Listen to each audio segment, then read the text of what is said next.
Good morning everyone. Welcome to KD current affairs. I hope आप सब बिल्कुल अच्छे होंगे। आज है 6 मई 2024। 6 मई 2024 के करंट अफेयर्स के जितने भी मोस्ट इम्पोर्टेंट क्वेश्चन बन सकते हैं सारे हम इस वीडियो में डिस्कस करेंगे और हर प्रश्न से रिलेटेड इम्पोर्टेंट फैक्ट भी मैं आपको बताऊंगा। तो आप पूरा वीडियो बहुत ध्यान से देखिए। लास्ट में मैं आपसे क्वेश्चन पूछूंगा, उसका आंसर आपको कमेंट बॉक्स में बताना है। सो स्टार्ट करते हैं आज का सेशन।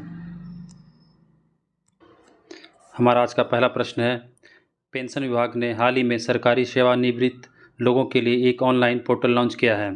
पोर्टल का नाम क्या है? तो सही आंसर हो जाएगा आपका भविष्य पोर्टल। पेंशन विभाग ने सरकारी सेवानिवृत्त लोगों के लिए पेंशन भुगतान और स्वीकृति पर नज़र रखने के लिए भविष्य नामक एक ऑनलाइन पोर्टल लॉन्च किया है। यह पोर्टल भारतीय state bank, bank of Baroda, Punjab national bank और केनरा बैंक सहित 5 बैंकों के पेंशन प्रसंस्करण और भुगतान सेवाओं के लिए एकीकृत है। हमारा अगला प्रश्न है, हाल ही में एसडीजी का स्थानीयकरण, भारत में स्थानीय प्रशासन में महिलाएं नेतृत्व करें शीर्षक कार्यक्रम कहाँ आयोजित किया गया? सो आपका आंसर हो जाएगा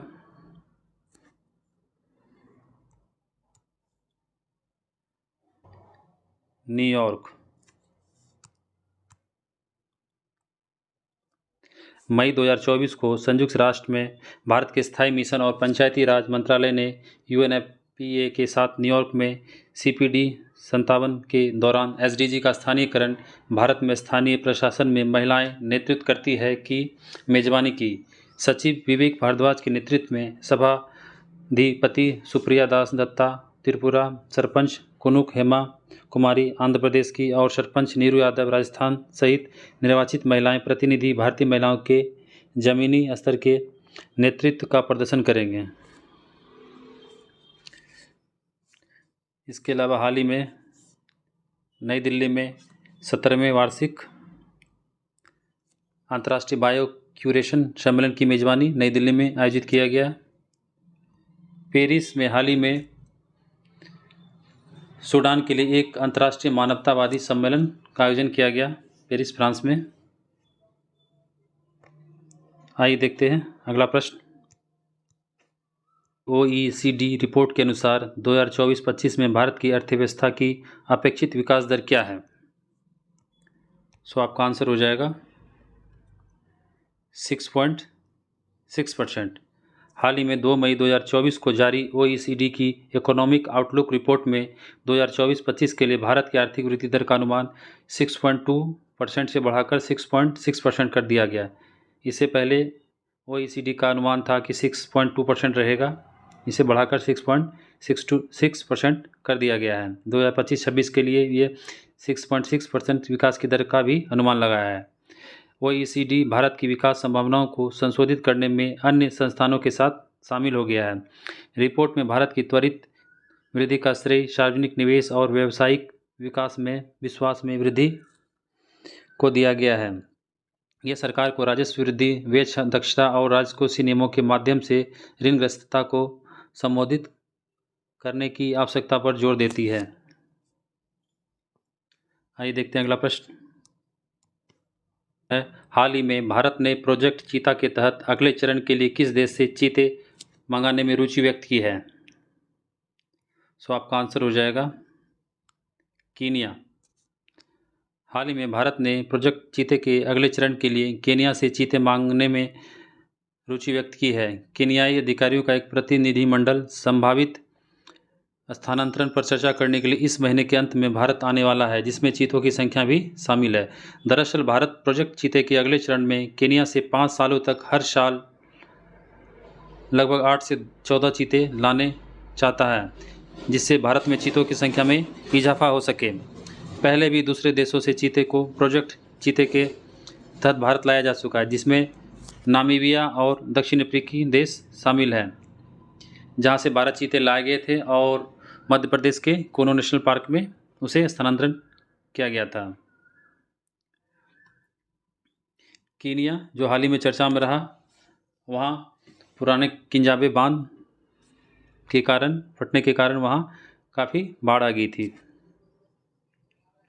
नामीबिया के साथ हाल ही में बैंक ऑफ नामीबिया के साथ हाल ही में भारत के NPCI द्वारा एक सहयोग पर हस्ताक्षर किया गया UPI को लेके।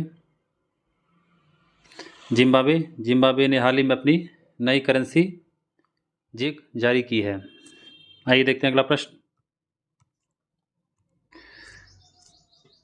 हाल ही में किस संगठन ने लेबनान को $1 अरब की सहायता आवंटित की है?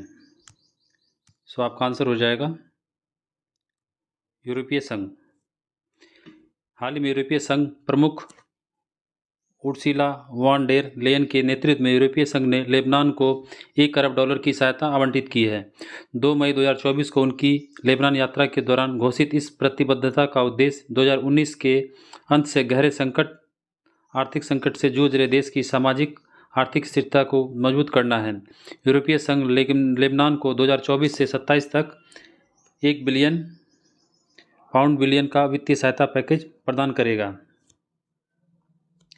विश्व बैंक की बात करें तो विश्व बैंक का मुख्यालय कहाँ है? वाशिंगटन DC, जिसके अध्यक्ष हैं महानिदेशक अजय बंगा।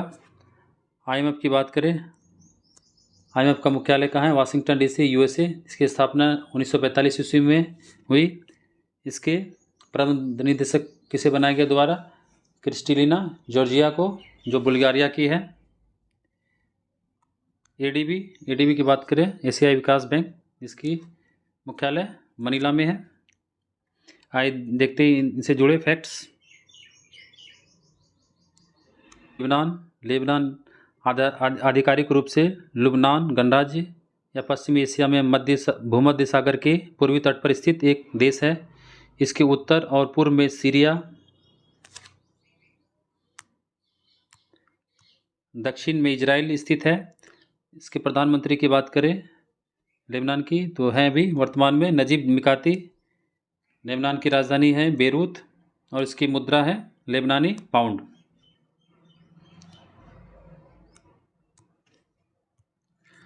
हमारा अगला प्रश्न है, हाल ही में पुरातत्वविदों ने किस देश में 7000 साल पुरानी एक प्रागैतिहासिक बस्ती की खोज की है?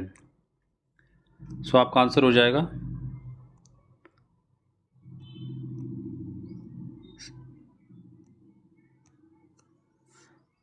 सर्बिया।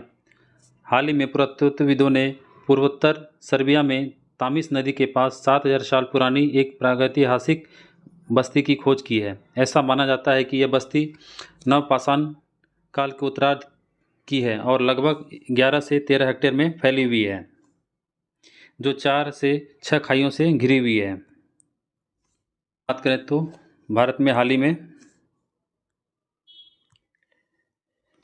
गुजरात राज्य के कच्छ में पनोद्रो लिग्नाइट खदान से लगभग 4.7 करोड़ साल पूर्व पुराने विशालकाय सांप वासुकी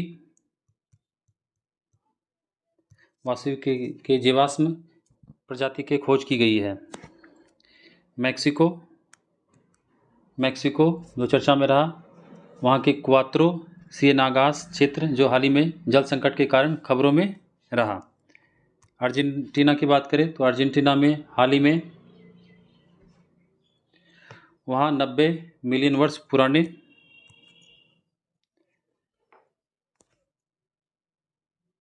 शाकाहारी डायनासोर्स चौकीसॉरस की खोज की गई है। आइए देखते हैं अगला प्रश्न। अर्जेंटीना हाल ही में न्यूज़ में था क्योंकि वहाँ की एक महिला जो एलेजांद्रा रोड्रिग्स ने मिस यूनिवर्स प्रतियोगिता ब्यूनस आयर्स का खिताब जीता है। आइए देखते हैं अगला प्रश्न। आइए इसके फैक्ट्स देख लेते हैं। सर्बिया दक्षिण पूर्व यूरोप में स्थित एक देश है जिसे आधिकारिक तौर पर सर्बिया गणराज्य के रूप में जाना जाता है।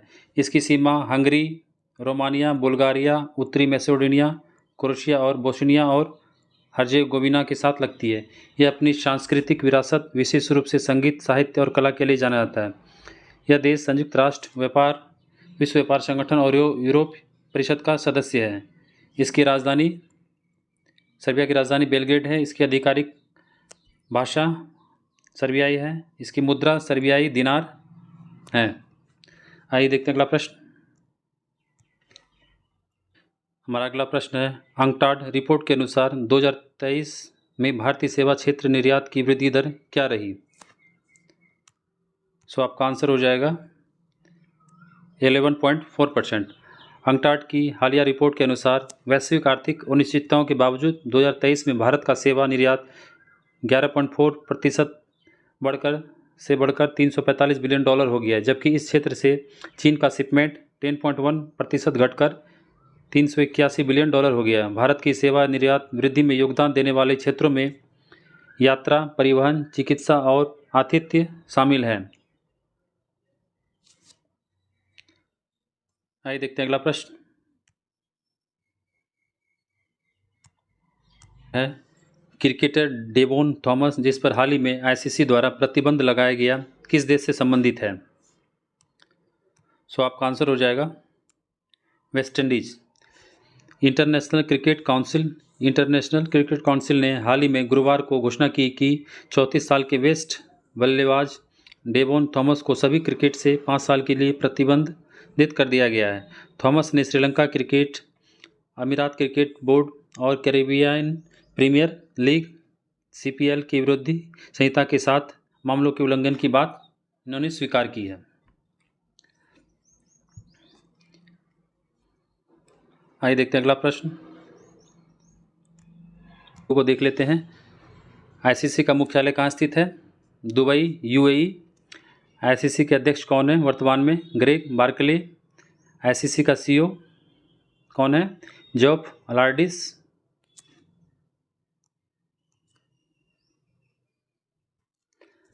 और आईसीसी के महाप्रबंधक कौन है? Clear furlong. आईसीसी की बात करें तो हाल ही में आईसीसी ने युवराज सिंह को T20 वर्ल्ड कप 2024 का ब्रांड एम्बेसडर नियुक्त किया। इसके अलावा पहले भी उसेन बोल्ट और क्रिस गेल को ICC cricket T20 world cup 2024 का राजदूत नियुक्त किया है। आइए देखते हैं अगला प्रश्न। हाल ही में किस राज्य सरकार ने भारत के पहले खगोल पर्यटन अभियान नक्षत्र सभा की घोषणा की है? सो आपका आंसर हो जाएगा उत्तराखंड। उत्तराखंड पर्यटन विकास बोर्ड ने लोगों को व्यापक खगोल पर्यटन अनुभव प्रदान करने के उद्देश्य से एक नई पहल नक्षत्र सभा शुरू करने के लिए एक प्रमुख खगोल पर्यटन कंपनी स्टारस्केप्स के साथ साझेदारी की है। अभियान में कई तरह की गतिविधियां शामिल होगी, जिनमें तारों को देखना, विशेष सौर अवलोकन, एस्ट्रोफोटोग्राफी प्रतियोगिता, तारों के नीचे शिविर लगाना और बहुत कुछ शामिल है। इस पहल का उद्देश्य खगोल विज्ञान के प्रति उत्साही साहसी लोगों और यात्रियों को ब्रह्मांड के चमत्कार के से आश्चर्यचकित होने के लिए एकजुट करना है।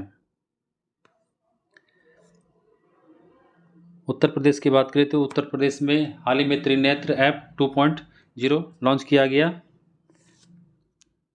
तेलंगाना के में हाल ही में फनीगिरी बौद्ध स्थल चर्चा में रहा और वहाँ एतूर नगरम वन्यजीव अभयारण्य चर्चा में रहा।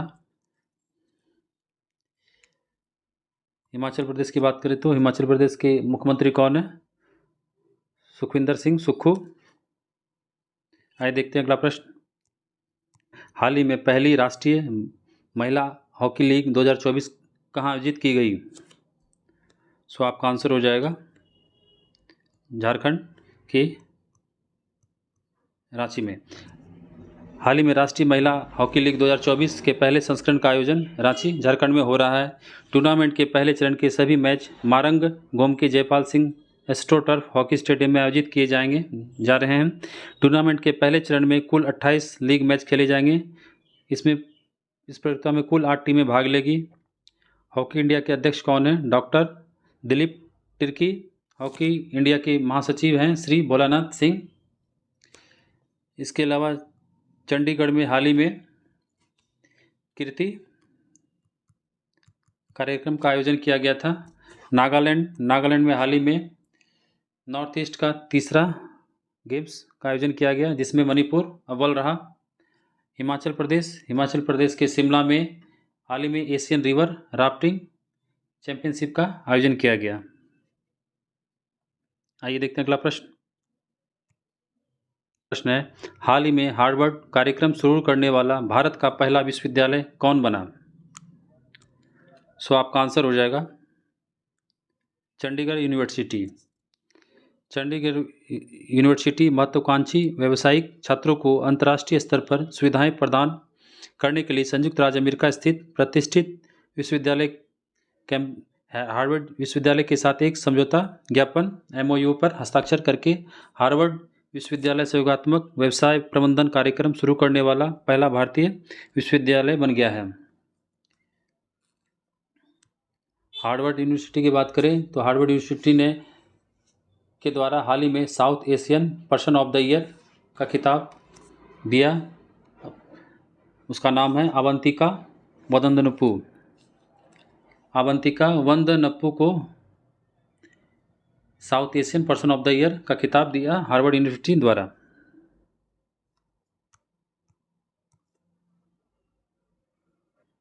IISc बेंगलुरु की बात करें तो IISc बेंगलुरु ने हाल ही में माइक्रोप्लास्टिक से निपटने के लिए एक हाइड्रोजेल का विकास किया है।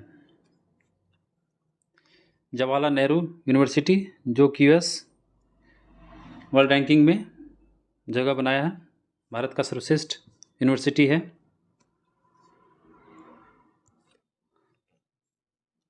सो फ्रेंड्स, हमारा आज का सेशन यहीं तक था। आपको आज का सेशन कैसा लगा? आई होप आपको आज का सेशन अच्छा लगा होगा। ये पिछले होमवर्क सीरीज का प्रश्न है, इनको देख लेते हैं। अंतर्राष्ट्रीय शतरंज महासंघ में हाल ही में किस ग्रैंड एम्बेसडर को की उपाधि से सम्मानित किया है? तो आंसर हो जाएगा आपका विशाल रमेश बाबू को। हाल ही में किस शहर में भारत का पहला संविधान पार्क खोलने के लिए भारतीय सेना और पुलिस बालन समूह के बीच सहयोग किया गया? तो आपका आंसर हो जाएगा पुणे। मई 2024 में भारत ने किस देश के साथ दिल्ली में संयुक्त सुरक्षा अभ्यास आयोजित किया? तो ये हुआ इजराइल के साथ दिल्ली में संयुक्त सुरक्षा अभ्यास आयोजित किया गया। हाल ही में समाचारों में देखी गई smart supersonic missile assisted release of torpedo प्रणाली किस संगठन द्वारा विकसित की गई है? सो इसका आंसर हो जाएगा DRDO के अध्यक्ष कौन है? Doctor Sameer V Kamat.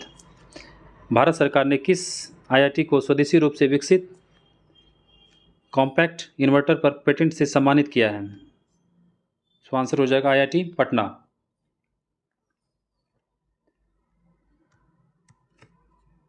So friends, ये आज के क्विज के प्रश्न हैं। 5 प्रश्न आपको दिए जा रहे हैं, आपको इनके आंसर कमेंट बॉक्स में करने हैं। आई होप आप इनके आंसर कमेंट बॉक्स में ज़रूर करेंगे। आपको आज का सेशन कैसा लगा? यदि अच्छा लगा तो आप कमेंट बॉक्स में कमेंट ज़रूर करें। यदि कोई सलाह हो तो उनके लिए भी आप कमेंट बॉक्स में कमेंट कर सकते हैं। यदि आप हमारे इस चैनल पर पहली बार आ रहे हैं तो इस चैनल को लाइक एंड सब्सक्राइब ज़रूर करें और अपने फ्रेंड्स को शेयर करें। सो मिलते हैं अपने नेक्स्ट सेशन में। थैंक यू, धन्यवाद।